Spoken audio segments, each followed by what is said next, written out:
This is a shape that is becoming increasingly rare in our oceans. Massive, streamlined, intriguing. This animal is the dugong. An unappreciated animal in danger of soon becoming no more than a distant memory. Yet one more name on the never-ending list of vanished species. Because today, the dugong is the most threatened of marine mammals. A victim of pollution, hunting, but above all, of fishing nets. Over the last 30 years, 90% of them have disappeared to almost general indifference.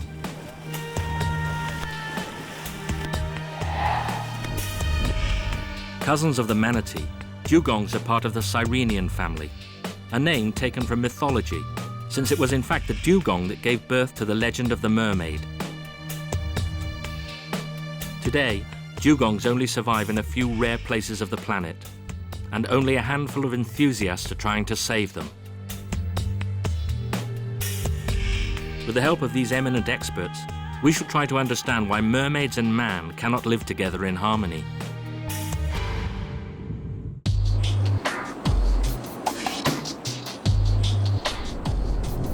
It's said there are only some 10,000 dugongs remaining in the immensity of the Indian and Pacific Oceans. However, it's in Australia where we find the most. To be sure to see them, it's best to first look where dugongs live in captivity. There are only 6 in the world, of which 2 are in Sydney. The city's giant aquarium has just received pig and waru, 2 stars in their giant bowl, providing a special attraction. The sole hope, perhaps, of seeing these ladies of the seas before they vanish from the collective memory. Madam smiles. There's nothing to fear from this mermaid. I knew a little bit about the story of the mermaids that lured sailors onto the reefs or something like that, but I didn't know that it was really this creature here. They're placid and like to play with their keeper. It may well have been their eternal smile and lack of aggression that served them ill in the wild. Here, pig and waru have nothing to fear from humans, who wait on them constantly. Dugongs are the only herbivorous marine mammals, and they're rather greedy. Andrew Barnes, their keeper, spends the whole day preparing the dugongs' lunch trays.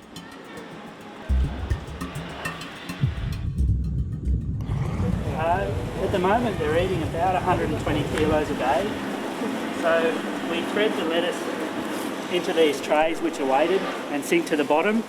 So obviously a dugong in the wild feeding on seagrass, they feed on the bottom. So we try to replicate that by also feeding the dugongs on the bottom.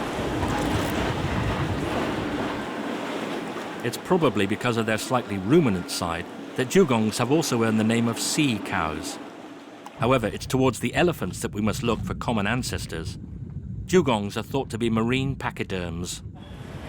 They're fairly gentle. He's a fairly calm animal. He's also been hand-raised, so he's very used to people.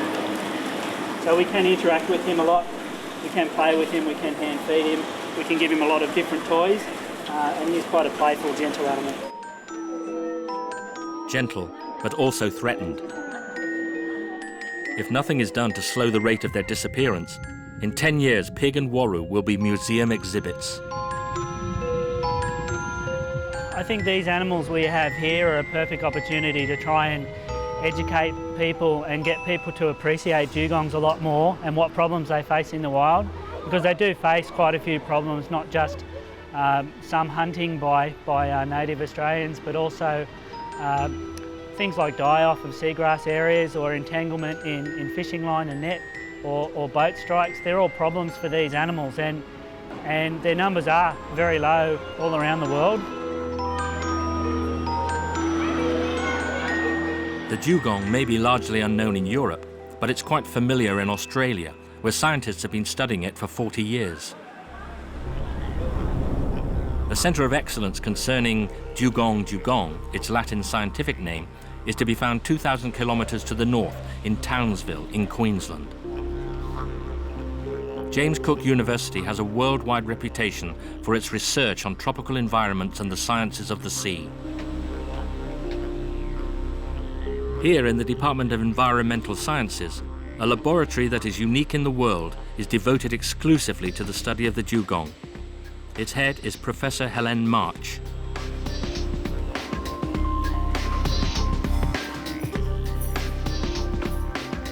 For this world expert on dugongs, the situation is critical.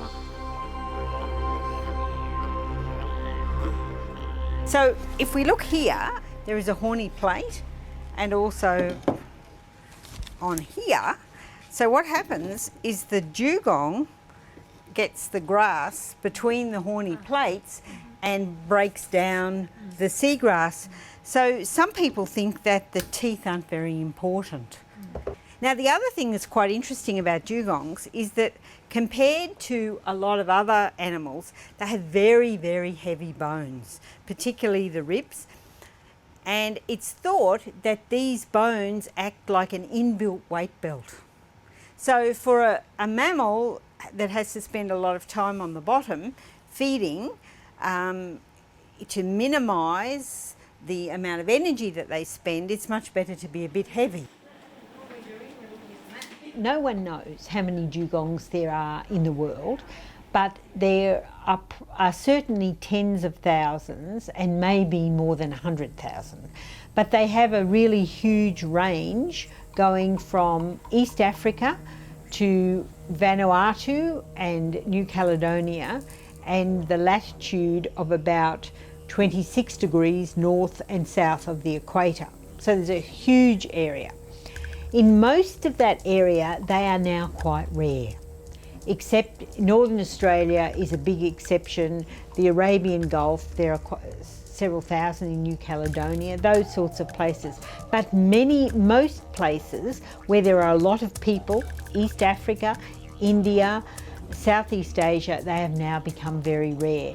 And the interviews with people, particularly fishermen, suggest that they are now much rarer than they were even 50 years ago in those places. In many places on the planet, dugongs are worth much more dead than alive.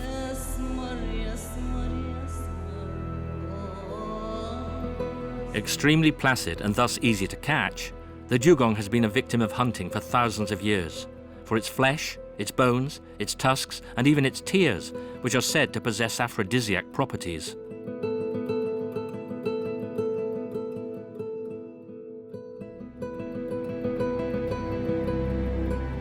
However, the disappearance of the dugong is also directly related to the degradation of the marine environment.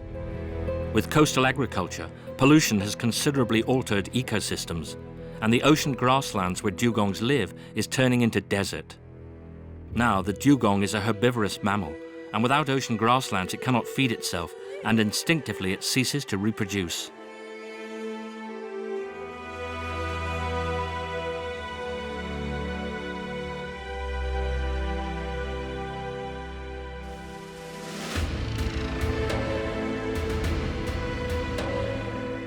Listed in Annex 1 of the Washington Convention, which regulates international trade in wild species, dugongs could disappear from the seas of the globe. There's a lot of evidence that points to a pessimistic future.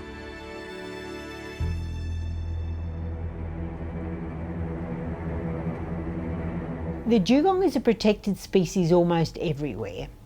I think there are about 40 countries where dugongs occur, and almost everywhere they're protected. But in most countries, this protection is not enforced, and so, you know, nobody catches these people, they're very poor, so even though they're protected, it actually doesn't mean anything. If there's one country where the lack of means makes protecting the dugong difficult, it's Mozambique. Here it's perhaps already too late. In this East African country, the number of dugongs is falling every year. If the current situation persists, in 10 years they will have disappeared completely.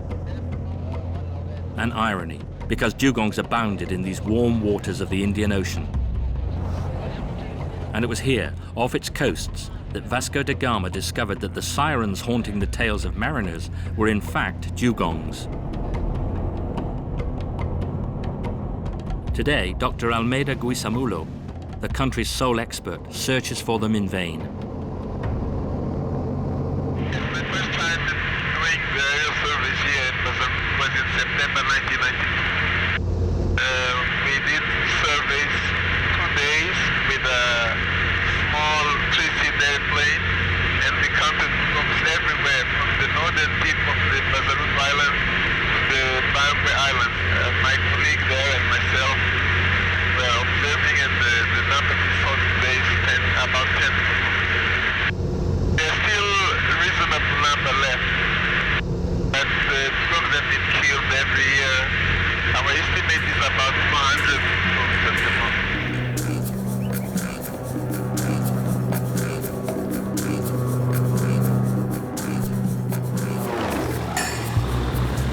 Poaching and the giant trawlers that rake the Mozambique Channel are certainly the cause of this carnage. But to be sure, Almeida needs evidence.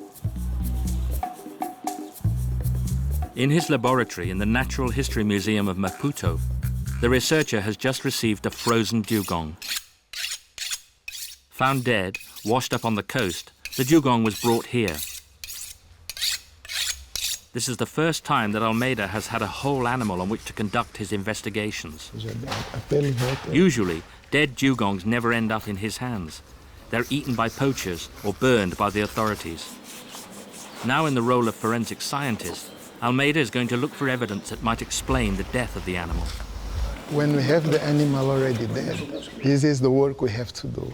It's not a pleasant work, but what we learn from this will help us improve protection for those which are still alive there. So we have it's hard, but it's necessary.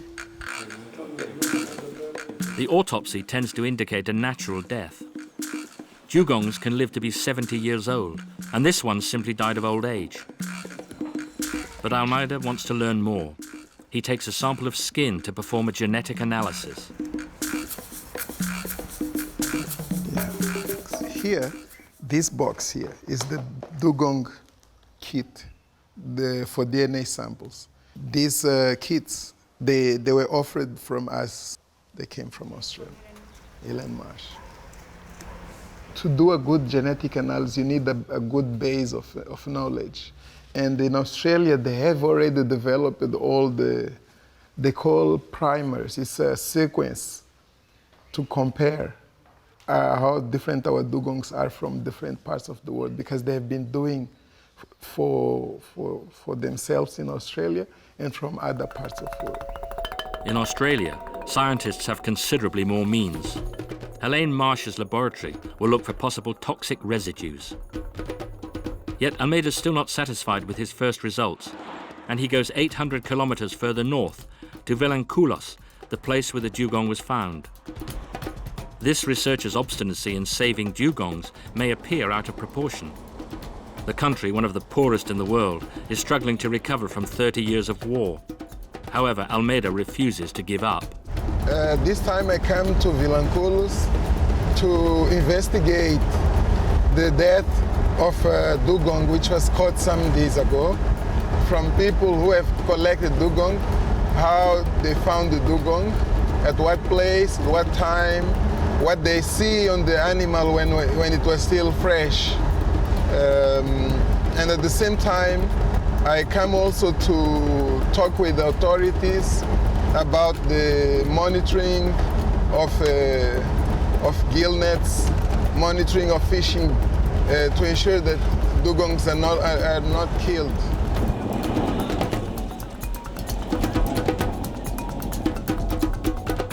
After a 12-hour drive, we finally arrive in Vilanculos. Almeida has a meeting with the owner of a beach resort. Passionate about the marine environment, the South African owner of this hotel decided to set up in Mozambique to enable tourists to discover the local species.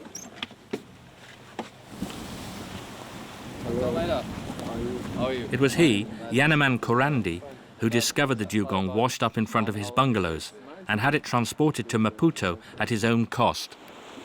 Basically the dugong slowly, we could see it coming slowly ashore.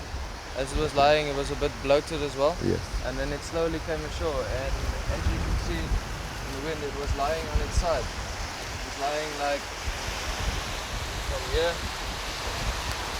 There's the tail. Okay. Dugong was lying like this, with its flippers, like this. So it's slowly Yes, on this side. Yeah. coming, pushing. The condition of that dugong was very good, so I think it died within 24 hours, and as it was drifting in the water, it took some time to. No, we didn't see any external evidence that it could have been damaged by the fishermen Yes. or by any people. Yes. So we also think it's natural causes. Yes. In Mozambique, very few dugongs are lucky enough to die of old age. Many end their lives drowned in fishing nets or victims of poaching that flouts all international regulations. The ban on hunting dugongs is recent in this country, and the information may not yet have reached the fishermen of the islands of the archipelago. Almeida and Yaneman decide to go and check.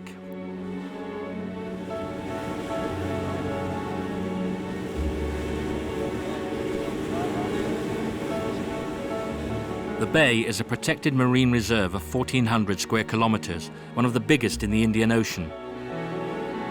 Here, in this sanctuary, is where the last 200 dugongs of East Africa are said to live. The survival of the last of the mermaids is far from assured.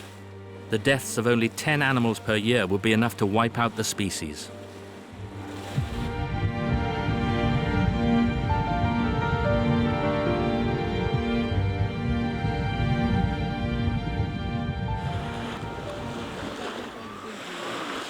In the north of the main island, Almeida has a meeting with Thomas, the ranger in charge of the nature reserve.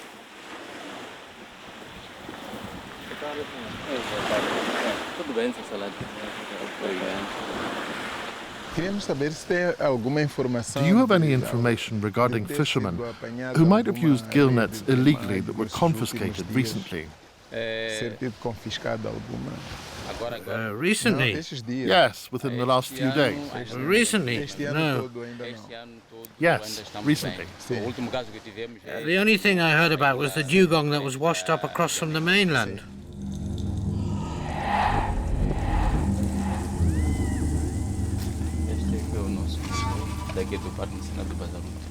This is the museum of the Bazarunto National Park. We have various objects and skeletons of animals, such as dugongs or turtles, fishing articles.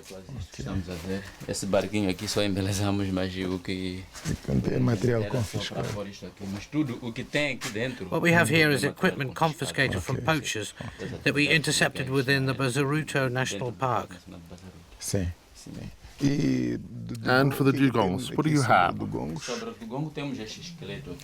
dugongs, we have this skeleton. Yes.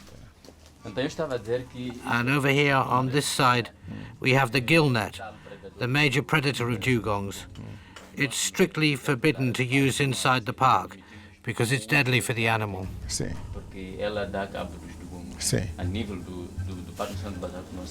Pode.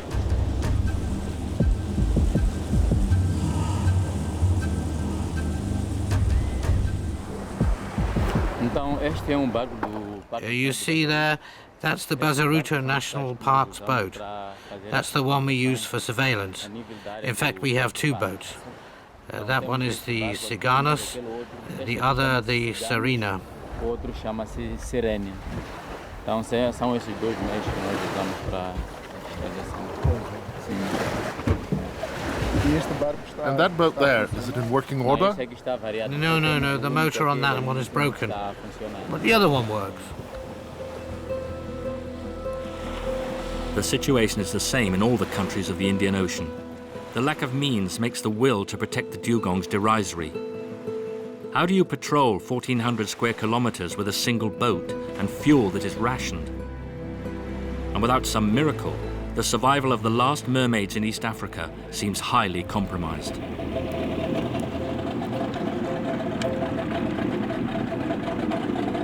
Almeida is also anxious. He wants to be sure that protection of the dugongs is enforced here. Bom dia. Mais uma vez, né?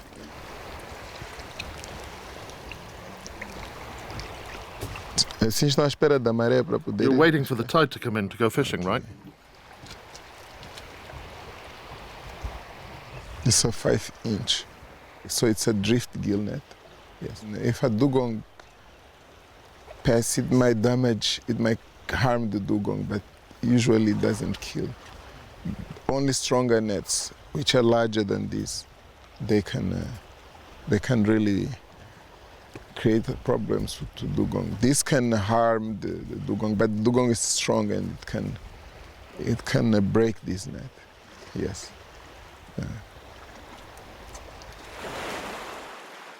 Veritable traps for dugongs. The nets should be banned in these waters.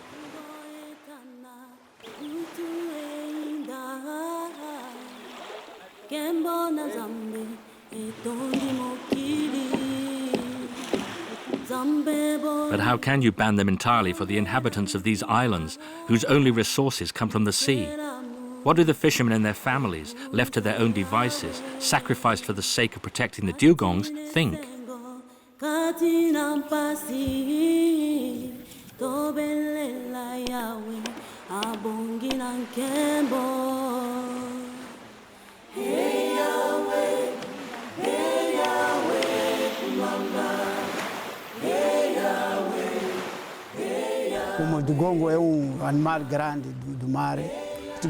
As the dugong is a really big animal, we ate it with the whole family. And what's more, we could share it with the whole village. For generations, the dugong has been the only meat we could eat. It's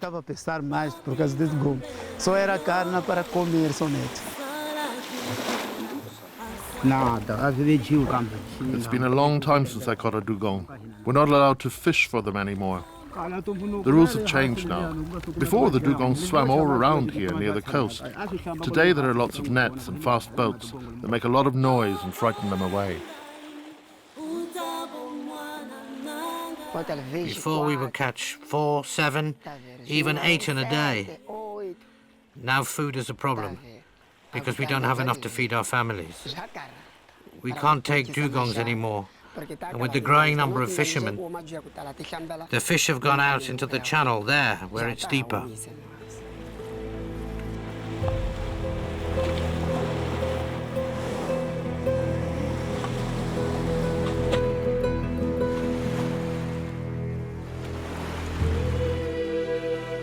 In Mozambique, Bazaruto is the place where there's the largest dugong population in Eastern Africa.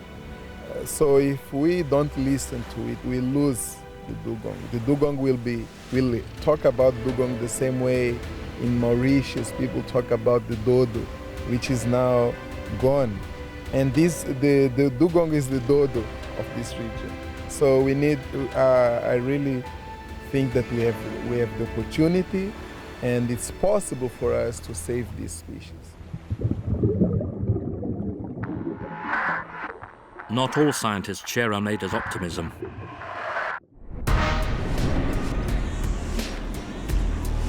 On the contrary, many consider that the only country where we'll be able to see dugongs 50 years from now is Australia. On the east coast of the country, the state of Queensland has, over the last few years, seen the biggest demographic explosion in the country, and yet a sort of harmonious cohabitation has been established between humans and the dugongs. In Moreton Bay, close to Brisbane, researchers have managed to film hordes of dugong in the protected zones where motorboats are banned. Only researchers from the University of Queensland, led by Janet Lanyon, are allowed to break the ban. This doctor of dugongs is a zoologist, an expert on marine animals. Once a month, she conducts a veritable dugong chase in the bay. Janet and her team try to capture the dugongs in order to measure the impact of the neighbouring city on the state of health of her protégés.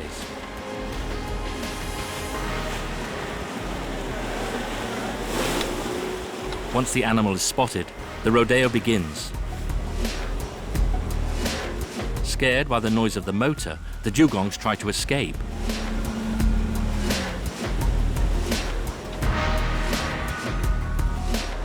front row forwards of the team put on their scrum caps and wait 1 or 2 minutes until the animal is finally exhausted.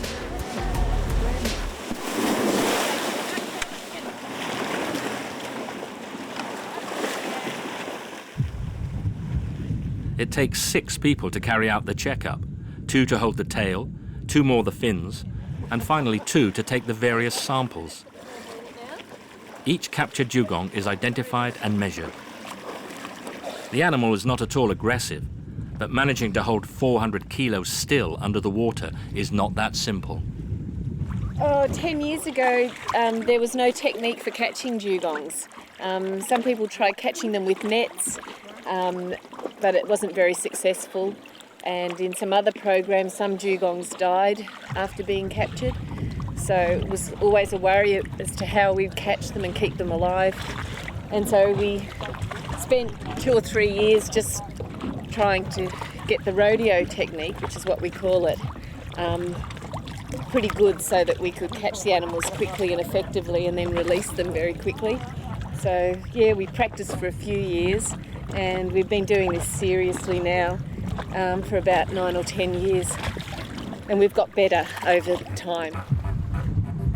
Since the beginning of this study, 1,000 dugongs have been captured, and the results of the data gathered has enabled a precise understanding of what affects the dugong's equilibrium. In Moreton Bay, the dugongs owe their survival to strict protection because the main danger from urbanization is the pollution that destroys the marine grasslands and the grazing grounds on which the dugongs feed.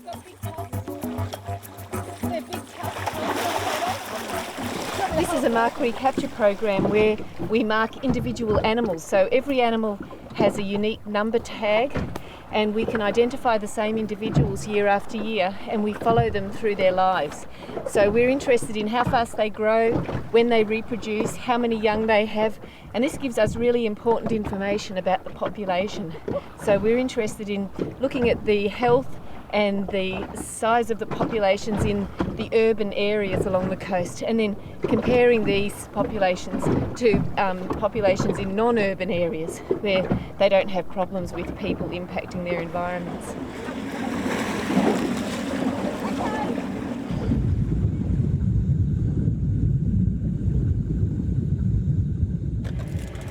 So that was a big male and pretty quiet animal, so it was pretty easy, wasn't it, that one?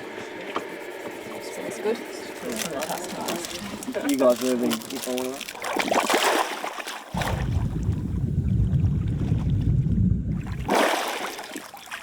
So what we've got here is dugong's favourite food.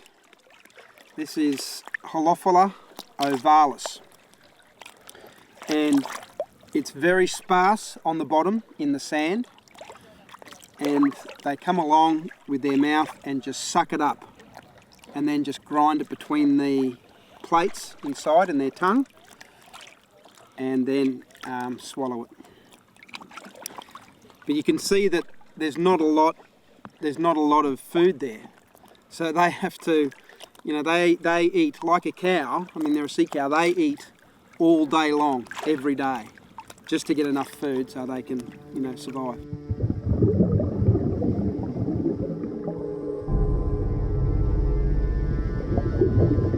After hunting, the destruction of the grazing grounds is the second cause of mortality among dugongs. Because when they no longer find food, the dugongs migrate to find fresh marine pastures.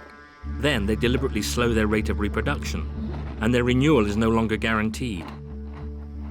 Normally, it's only at 5% per year, and dugongs only have young every 4 to 7 years on average. Conservation of their habitat is therefore primordial.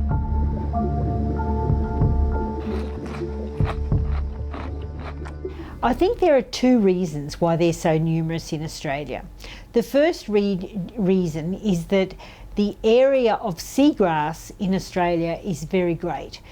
In the northern Australia, the continental shelf is very broad, so there are many places where seagrass can grow. So that's the first reason.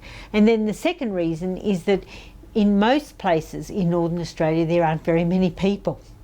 And so there are many very good dugong areas where nobody ever hunts.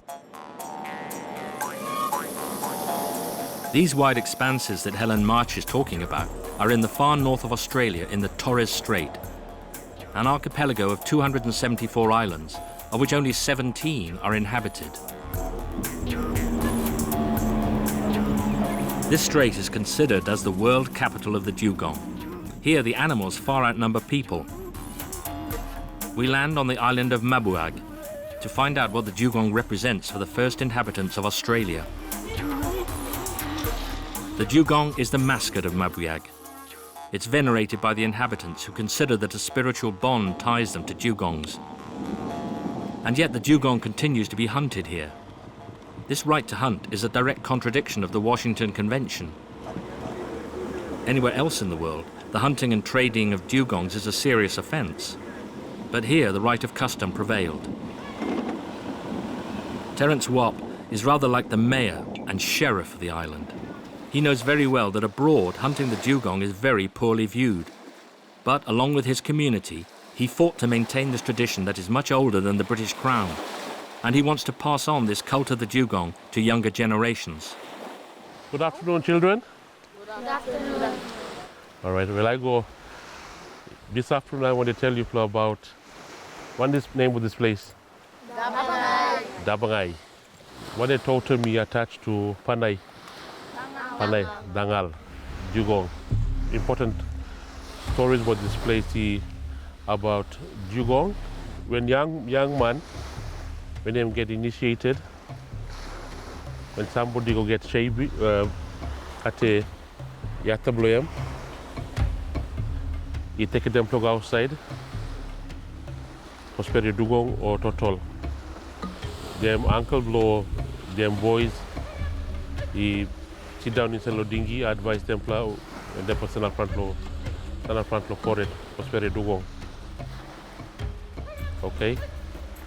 When all prosperi dugong, when all take him come by, for island, you got a big celebration. Okay, right, slow and go down, go! On his return to the community, the young boy has become a man, so he can shave. Terence would like all the boys of the village to follow this ritual. However, today the young people want to continue their studies and often leave the island for the continent. The Dambagai beach is a sacred spot, as evidenced by this ossuary, a pile of dugong bones, the remains of decades of feasts. This is the very spot where the ancestors preserved, like relics, the skulls and skeletons of dugongs. People from Mabuiag, dugong is very important animal for us. It's a source of food that we eat, and it's also something that we use for medicine, and also importantly, it's a totem, spiritual connection basically to individual that comes from a particular clan. It could signify for us or indicates that there is something happening in the community that we are not aware of, or it also can tell us that the weather is going to change, and there's all these different aspects to dugong. So it's not only a food source, it's a meaningful animal as well for us out on the sea.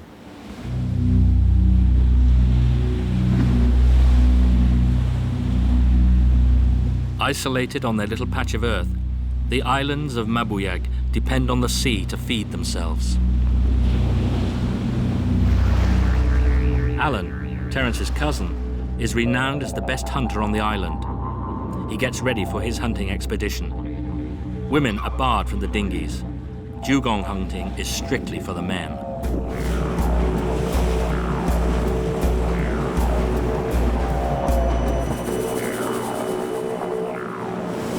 Alan has to catch 3 dugongs for a major family ceremony, and the weather is ideal.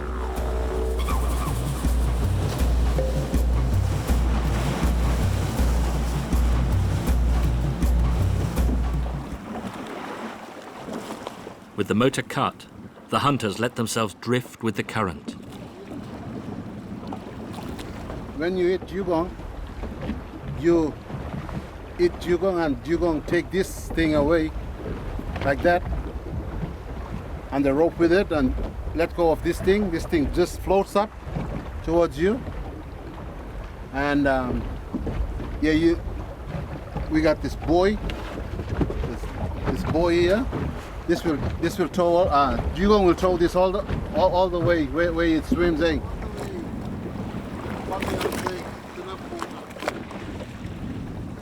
So it's with a harpoon that they hunt the dugong, as in olden times, as it's always been, forever.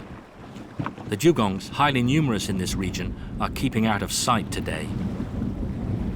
Balanced in the bow of his boat, Alan allows the current to guide him towards the marine grasslands where the dugongs come to feed.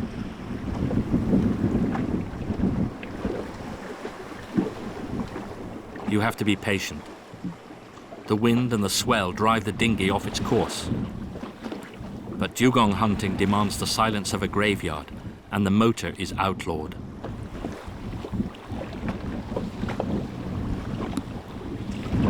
Alan loves this ancestral form of hunting, and he would never dream of using a sonar or a rifle. The waiting, the chase, sometimes the failure are part of his culture. Nothing here on the truth. I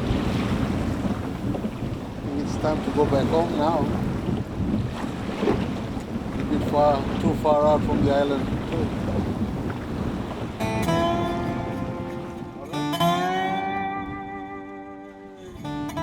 Alan and the hunters of Mabuyag are neither outlaws nor butchers. This ancestral hunting has been authorized by the country's High Court of Justice. Aborigines and the natives of the Torres Strait only hunt for food and only catch what they need. They all know that they must control their catches and leave the dugongs in peace during the mating periods to be sure to continue hunting and always be able to eat them.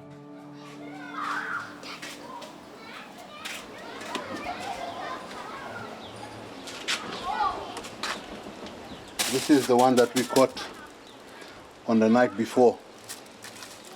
One dugong. Now this is the tail, and this is the other part here. This is the tail, female dugong. We cut them up, cut them in a good size, like before we send them to the families in TI. Which they never taste this thing for a long time, and they're hungry for eat dugong. People up here living on the islands, we are feeling okay because we eat those things, because we out here, we hunt them, we spear them, but not for the families down in south, because they don't eat them meats down there. They only eat white meat, white man meat. Yeah. It's been our right. It's been our culture right from way back from our forefathers of hunting for dugong, and it is still today. And we strongly want that the practices and the right continues. It's also important for us as people to ensure that we don't abuse our rights as hunters and as people, just to make sure that dugong is looked after, the dugong is still there, and dugong is respected. Hello everyone! We're gonna cook some dugong today. And you can have a taste of dugong. A mermaid on the barbecue. It's an image to shock animal rights protectors. But on Mabuyag, it's just food. When you buy meat from the shop, it's pretty expensive.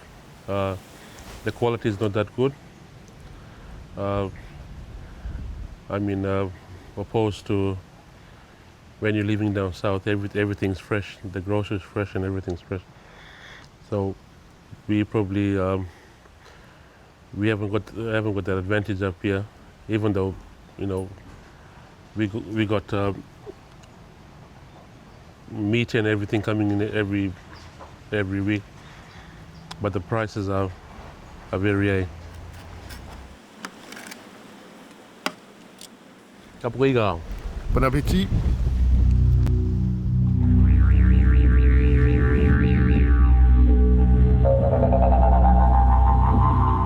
Alan has gone back to sea, driven by the wind in his makeshift sails.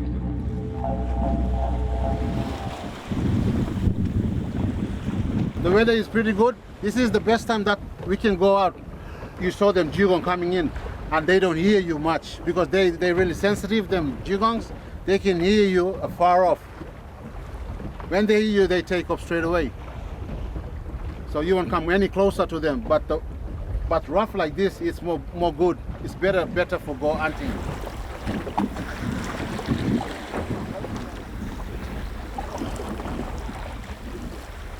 In order to make as little noise as possible, the hunters communicate by gestures.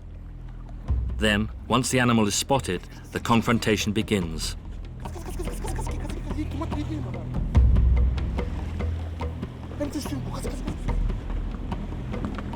Balanced in the bow of his boat, Alan is able to see the dugong despite being against the light.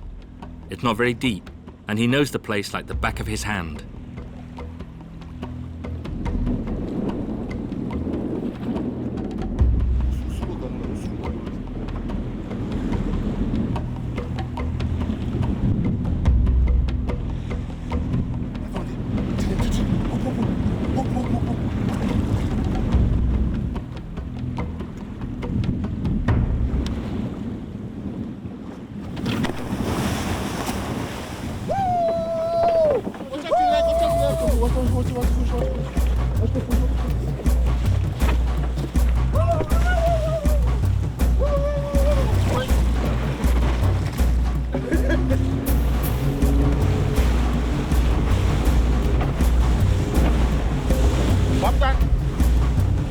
That was a mother and a baby.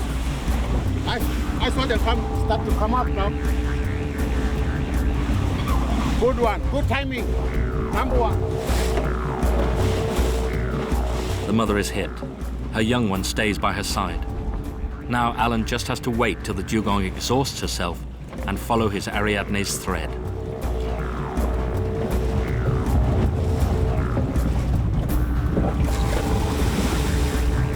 The young dugong is also caught. Without its mother, it was condemned in any case. To kill dugongs, the hunters hold them under the water and prevent them surfacing to breathe.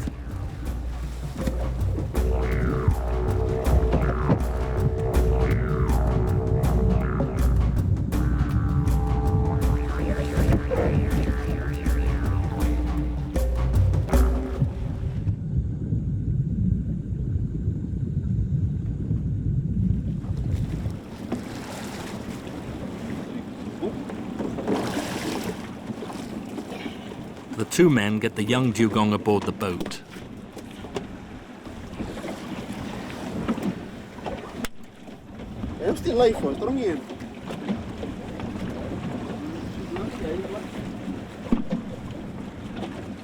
Okay, let's go and grab that other one, and we're heading home. We're going back home before 8 o'clock. How lovely.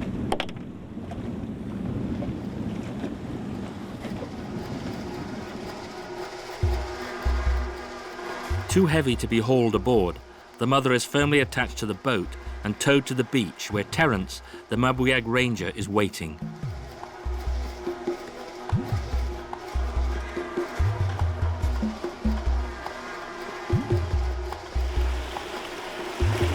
Terence has to register the catch, a practice set in place a little more than a year ago, and which is designed to enable the community to manage the dugong population better. At the moment, there's no restrictions at the moment. So what you see there is what's been caught this morning. So I think it's important for me to record everything down and give the information.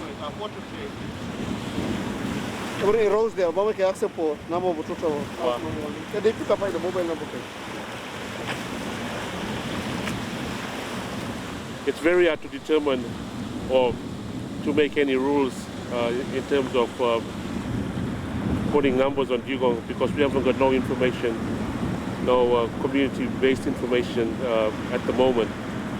Now, I think from from the work that we're doing, collecting information and talking to the hunters, then we probably determine that in the future. We can sit down and probably decide whether things not working well or whether things working well and how can we do it better. So just for the sake of sustainability of dugong on Mabiog, yeah.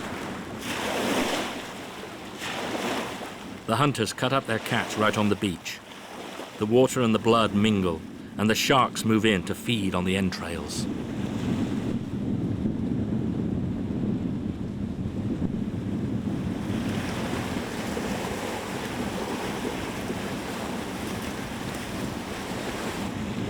Take a shot.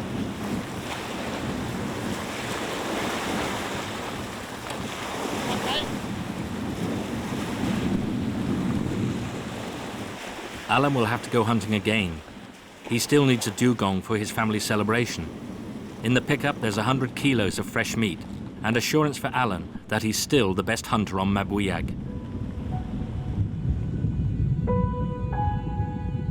Dugongs still have a slight chance of not immediately joining the list of extinct species.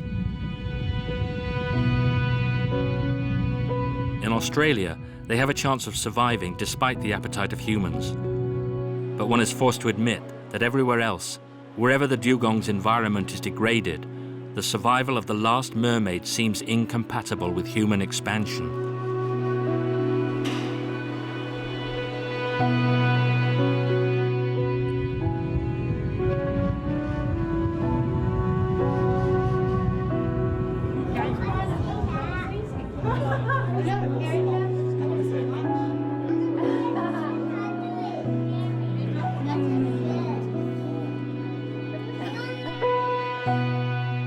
If the myth of the mermaid is very much alive, the animal that inspired it is in great danger of disappearing amid indifference.